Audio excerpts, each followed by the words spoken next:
Mr. Divonte Lumpkin as he makes his way to the stage.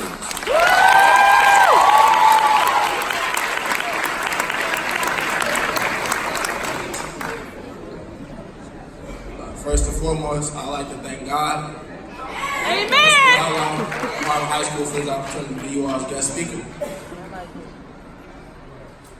I would like to start off my story telling you all about a kid I met. He was raised by a single mother in a household of 8 and lived a mile from Harlan High School, Low Home Projects. Now, if I talked about all the hard times he went through growing up on 95th Street, I'd be talking all day. Long story short, he grew up in these Chicago streets just like you.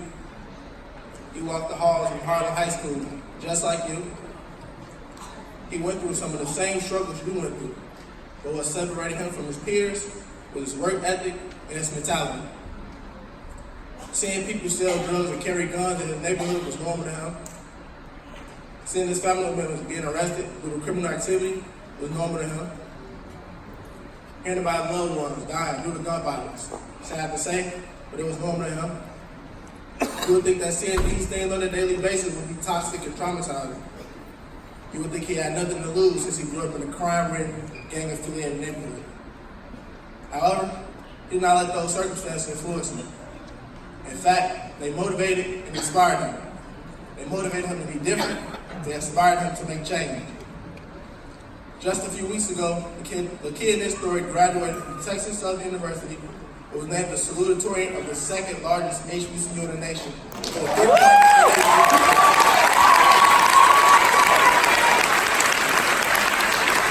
He was also a student athlete his whole 4 years of college. He won basketball championships. He played in the NCAA March Madness tournament. He even pledged Alpha Phi Alpha Fraternity Incorporated. He achieved things a lot of people from the hood do not believe is in their reach. But let me tell you this. The kid in the story I'm telling you about is actually me. And I truly mean this from the bottom of my heart, that it can be you. There is no secret to my success. Just a lot of late night studying, some up to 5 a.m. in the morning, some up to 5 a.m. in the morning, and a lot of early mornings to take care of priorities. I played Division I basketball, arguably the highest level of basketball before the NBA. This past season, I was a bench warmer for my basketball team. Now don't get me wrong, I could play some ball, but it was the coach's decision. The last few games of the season, a few of my teammates elected not to play. And guess who's the next man up on the bench? Me. I went out there on the court and performed, played my hardest, and did everything my coach told me to do.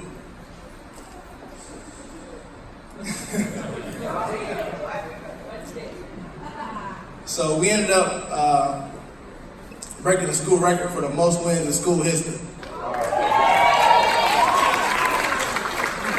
And we were out there with 67 players, beating teams with a player that haven't played all season. Now you see what can happen when you stay patient. I'm not sure where your faith lies, but God has a plan for every one of us. Tell it again. Say it one more time. I could have easily quit basketball, started focusing on my academics and start working the job. But I didn't let those moments I didn't play define me. Remember, a lot of the work you put in may not show as soon as you wanted to. The hard work some of you put in yesterday may be a build-up for something that may occur 2 or 3 years from now. But you have to stay patient and persistent. You have to wake up every day with the same mindset that no one will outwork you. You have to make yourself stick out. Be a rose that grew from the concrete and stick out like a thorn on that rose. People will look to you as a threat. People will fear you. People will befriend you because they see your potential. People will avoid you too because they know how powerful you can be. And I'm going to tell you right now, I ain't playing around with no thorns. Because when you play with thorns, you bleed. Let those thorns represent the adverse time that turned you into a beast. Let those thorns represent the journey that led you to where you are today. Because at the end of the day, every rose has its thorns. Let those thorns represent the loved ones you lost along the way. The nights you went to sleep without nothing to eat. The nights you cried yourself to sleep. Those days you didn't have enough money to catch the bus to school and you asked everybody and their mama for some money and they said no. Those classes of tests you failed. Those birthdays you couldn't get fresh. Those Christmas years where there was nothing under the tree. Those times shape you. Remember, there is no progress without struggle. You all are special. You all are rare. You all are roses that grew from concrete.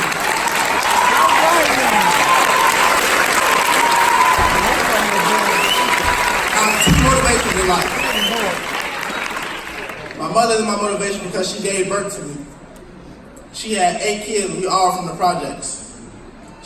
She's a strong woman, and I know she is because she had 8 kids to feed, 8 kids to clothe, 8 kids to bathe, and that's not an easy task.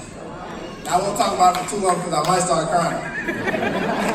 My second motivation is my brother. In 2012, he went to jail at the age of 18. He was sentenced to 32 years. At the age of 18, I was graduating from Harlan High School. I was number 3 in my graduating class. I had a 4.5 GPA. How could I be lazy? One to have all the freedom in the world to be great, he had none. So it's selfish of me to cut myself short, knowing that I can chase my dreams.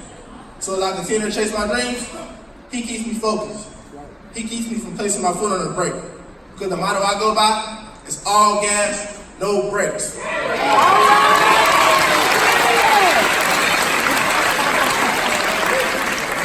And when I graduated from Harlan High School in 2015, I was unsure what God had in store for me.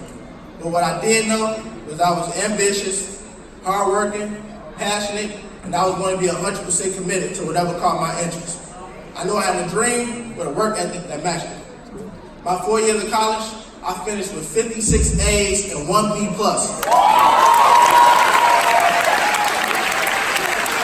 had a 4.0 GPA 7 out of 8 semesters.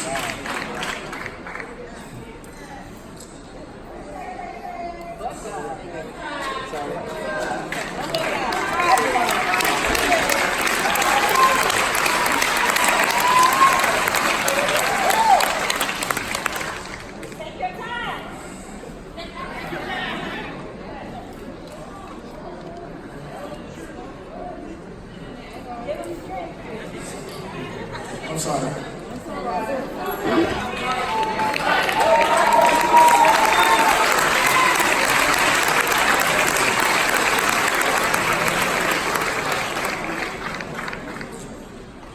So as I continue to chase my dreams, I want you all to chase your dreams too.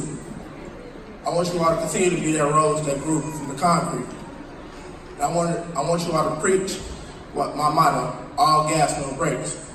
So you all go out in these streets, I don't want you all to be running red lights and stop signs and then get pulled over by the police officer. And be like, well, my Commencement speaker told me all gas, no brakes. You all get the message I'm trying to say, right? Throughout your ladder of thorns, here we are today. I see a bouquet of roses in front of me, all with different stories. And this is not the end. Continue to be that rose that grew from concrete. Congratulations, 2019 graduate of Harlan High School. This is